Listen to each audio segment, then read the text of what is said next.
الہ آباد high court کی لکھنؤ بینچ نے یوپی مدرسہ ایکٹ کو منسوخ کر دیا۔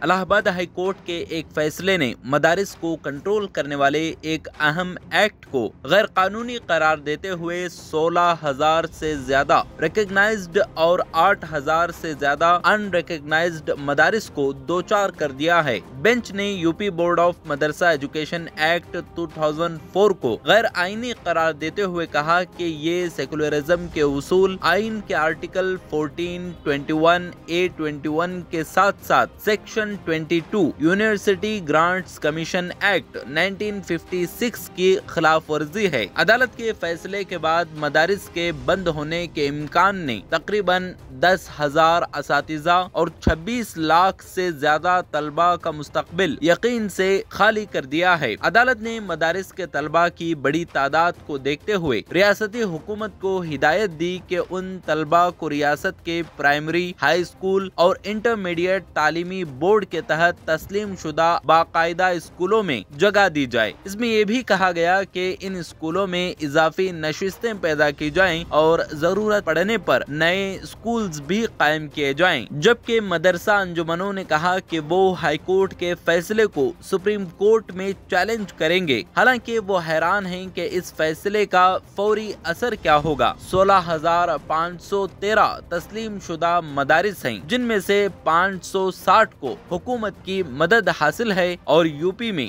8,400 سے زیادہ غیر تسلیم شدہ مدارس موجود ہیں۔